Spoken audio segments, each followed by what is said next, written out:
Film chamber ఎన్నికల polling ముగిసింది. సినీ నిర్మాతలు, డైరెక్టర్లు, నటులు ఓటింగ్ లో పాల్గొన్నారు. ప్రకాష్ రాజ్, రాజేంద్ర ప్రసాద్, ఆర్ నారాయణమూర్తి, పోసాని సహా చాలా మంది ప్రముఖులు ఓటింగ్ లో పాల్గొన్నారు. మరి కాసేపట్లో కౌంటింగ్ ప్రక్రియ ప్రారంభం కానుంది. సాయంత్రం 6 గంటలకు ఫలితాలు వెలువడే అవకాశం కనిపిస్తోంది. ప్రతి 2 ఏళ్లకు ఒకసారి ఫిలిం ఛాంబర్ ఎన్నికలు జరగనున్నాయి. అయితే ఈసారి మాత్రం చిన్న నిర్మాతలు వర్సెస్ బడా నిర్మాతలు అన్నట్లుగా పోటీ నెలకొంది. మన ప్యానెల్, ప్రోగ్రెసివ్ ప్యానెల్ మధ్య పోటీ జరిగింది. ఇక ఎగ్జిక్యూటివ్ కమిటీ మెంబర్లుగా పోటీలో ప్రముఖ నిర్మాతలు దగ్గుపాటి సురేష్ బాబు, దిల్ రాజు, మైత్రి రవి, నాగవంశీ, స్వప్నదత్, వైవిఎస్ చౌదరి, సి కళ్యాణ్ ఉన్నారు. రైట్, ఇదే అంశానికి సంబంధించిన డీటెయిల్స్ ఫిలిం ఛాంబర్ దగ్గర నుంచి మా ప్రతినిధి సాయి కిరణ్ అందిస్తారు. సాయి కిరణ్. అరుణ, ఉదయం నుంచి కూడా ఫిలిం ఛాంబర్ సంబంధించినటువంటి ఎన్నికలు చాలా ప్రశాంతంగా జరిగాయి. సో పోలింగ్ ముగిసింది, ఇక కౌంటింగ్ వంతు మరి కాసేపట్లో కౌంటింగ్ ప్రక్రియ కూడా స్టార్ట్ కాబోతుంది. మొత్తం 3287 ఓట్లకు గాను 1417 ఓట్లు మాత్రమే పోలాయి. అంటే కేవలం 43% మాత్రమే పోలాయి. అంటే ఈ ఫిలిం ఛాంబర్కి సంబంధించి 4 సెక్టార్లు ఉంటాయి.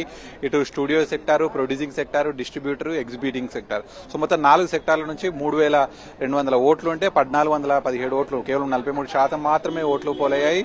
సో ఇక్కడ ముఖ్యంగా ఈసీ ఎగ్జిక్యూటివ్ కమిటీ మెంబర్లుగా ప్రోగ్రెసివ్ ప్యానెల్ కి మన ప్యానెల్ కి మధ్య పోటీ ఎక్కువగా నడుస్తుంది. సో ప్రోగ్రెసివ్ ప్యానెల్ అంటే ఎవరైతే బడా ప్రొడ్యూసర్లు అని చెప్పుకునేటువంటి వాళ్ళంతా కూడా ప్రోగ్రెసివ్ ప్యానెల్ నుంచి రంగంలోకి దిగారు. వీళ్లను ముఖ్యంగా సురేష్ బాబు, దిల్ రాజు, అల్లు అరవింద్ లాంటి వాళ్ళు ఈ ప్రోగ్రెసివ్ ప్యానెల్ ను సపోర్ట్ చేస్తున్నారు. మనం ఇక్కడ పోటీలో కూడా చూడొచ్చు. మైత్రి మూవీస్ ప్రొడ్యూసర్ రవిశంకర్, ఎలమంచలి రవి, అలాగే మనం ప్రముఖ ప్రొడ్యూసర్ అయినటువంటి దిల్ రాజును చూస్తున్నాము. అలాగే మరో ప్రొడ్యూసర్ ప్రియాంక దత్.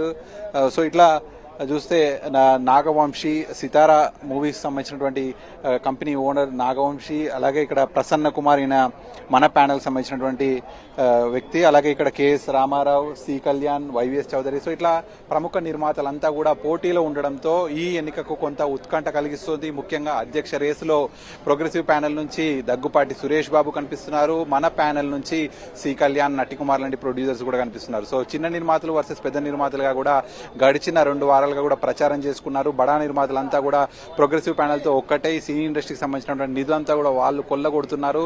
చిన్న సినిమాలను, చిన్న నిర్మాతలను బతికించట్లేదని చెప్పి వీళ్ళు ప్రచారం చేసుకున్నారు. అయితే ప్రస్తుతం సినిమాలు నిర్మిస్తున్నది మేమే. సో ఇక్కడ ఉన్నటువంటి కష్ట నష్టాలన్నీ కూడా మాకే తెలుసు కాబట్టి ప్రోగ్రెసివ్ ప్యానెల్ ని గెలిపిస్తేనే సినిమాకి సంబంధించినటువంటి ఇబ్బందులను తొలగిస్తామని చెప్పి దిల్ రాజు, అల్లు అరవింద్, సురేష్ బాబు లాంటి వాళ్ళు ప్రచారం చేశారు. సో మొత్తానికి ఈ రోజు నిర్మాతల ఫిలిం ఛాంబర్ సంబంధించినటువంటి ఓటర్స్ అంతా కూడా ఎవరి వైపు నిలిచారు? సురేష్ బాబు గెలుస్తారా, లేకపోతే ఇంకా ఎవరెవరు ఇప్పుడు నేను ఏదైతే చెప్పానో పోటీలో నిలబడ్డటువంటి వారి ప్రముఖ నిర్మాతలంతా కూడా గెలుస్తారా, ఎవరు గెలుపొందుతారు అనేటువంటిది సాయంత్రం 6 గంటల లోపు తేలనుంది. Right Sai Kiran, thank you.